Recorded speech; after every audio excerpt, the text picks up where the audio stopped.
Voilà, on continue notre matinale des qualifs en direct avec un nouvel invité qui nous rejoint. C'est Jacques Berger. Bonjour Jacques. Bonjour, vous allez bien? Bien, merci. Merci d'être avec nous en direct. Vous êtes par téléphone, donc j'espère qu'on vous entend bien. Vous êtes le président de l'AETCE, l'Association des éleveurs de trotteurs du Centre-Est. Vous êtes vous-même éleveur et grand passionné de génétique. On a donc pas mal de sujets à évoquer ensemble, si vous voulez bien, si vous avez quelques minutes devant vous, car l'actualité est riche, notamment celle des ventes. Le catalogue des ventes AETCE est publié. Il y aura 81 lots et on se donne rendez-vous au mois de septembre pour cette vente, mercredi 22 septembre. Donc ça, c'est la première info. Vous avez changé la date.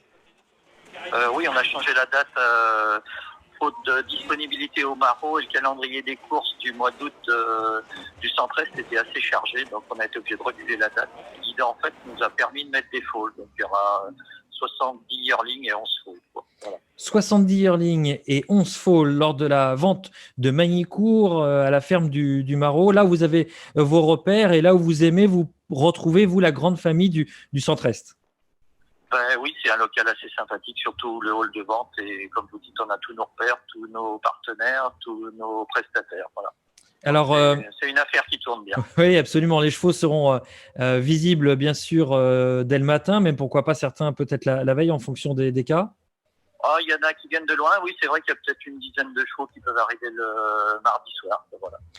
On monte les box le lundi et voilà. Donc ça permet à certains qui viennent de loin d'être là le mardi soir.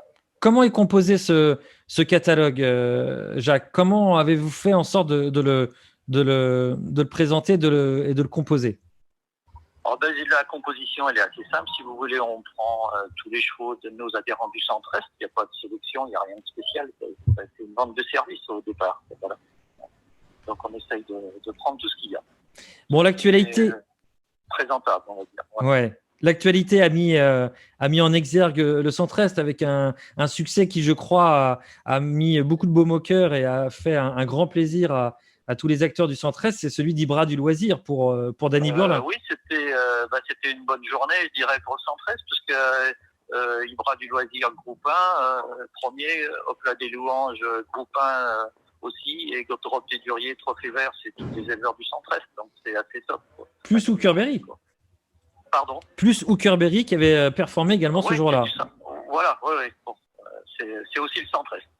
Voilà. Okay. Donc belle journée en effet à la fin juin autour de ce succès d'Ibra du Loisir qui avait remporté son groupe 1 au Plat des Louanges, qui avait pris une place également, vous avez raison de le souligner, dans le prix du président de la République. L'actualité, Jacques, cette semaine, c'est l'avis favorable de la commission d'élevage du cheval français en qualité de transport de semences réfrigérées et congelées. Quel est votre avis là-dessus? Quel est l'avis des éleveurs du Centre-Est? Vous êtes totalement concerné, directement concerné. Je dirais personnellement et beaucoup d'adhérents du Centre-Est, la majorité, on est totalement concernés parce que l'on se trouve face à un problème actuellement dont on est loin des bons étalons et ça nous pose des problèmes et sanitaires et budgétaires. Voilà. Le fait d'être obligé de faire partir les juments, on prend d'énormes risques sanitaires et des coûts d'élevage qui sont fortement augmentés dans la mesure où les juments sont pas forcément pleines, on va dire, dès la première fois et restent 2-3 mois, voire plus, pour avoir quelque chose. Donc ça nous entraîne des coûts vraiment phénoménaux et l'intérêt pour nous, c'est exactement le transport de sperme sous forme frais, réfrigérée, voire congelée. Et pour nous, ça serait un plus. Parce que vous ne pouvez pas avoir tous les étalons que vous pourriez souhaiter dans votre région, c'est aussi ça la raison? En plus, oui, ça permettrait, je pense, que les étalonniers qui vont, on va dire, nous envoyer du sperme, ça va nous permettre un meilleur choix d'étalons en plus. Je pense. Pour nous, ça nous semble une idée capitale. Capitale à quel niveau? À quel degré? Capital dans l'amélioration de notre génétique. Si vous faites moins de frais sur les juments, vous pourrez acheter de meilleurs saillies. Et puis, surtout le risque sanitaire, je dirais. On est tous concernés par des problèmes de mélange d'animaux, on va dire, dans des élevages différents, dans les lieux d'hébergement où on sait très bien que plus on brasse d'animaux d'origine différente, plus on prend de risques sanitaires. Donc pour vous, ça ne fait pas un pli. Pour nous, la mortalité des poulains, c'est quand même quelque chose d'important. Ouais. Si on peut l'éviter, et en plus, on le vit mieux si ça nous arrive chez nous que si ça nous arrive à 500 km. On se pose toujours des questions. Oui, si c'est proche de vous, c'est plus gérable pour les éleveurs. En direct, tu comprends mieux des fois. En différé, très loin, on est plus qu'inquiet. On est très inquiet. D'accord. C'est votre avis personnel? C'est une tendance également générale dans votre région? C'est une tendance générale de l'association. Quand on nous avait consulté, je crois, c'était le souhait de énormément d'éleveurs. Voilà. Tout en sachant qu'il y aura des contraintes. Je dirais le fait de mettre les juments en pension, tu ne vas pas t'en occuper. Si elles restent là, il faudra plus s'en occuper. Il faudra que les éleveurs soient plus performants au niveau du suivi des juments. Bon, ça peut tirer vers le haut. Je dis surtout, ça peut tirer vers le haut. De toute façon, il y a des gens pour aider. Il y a des centres de mise en place. Il y a ainsi de suite.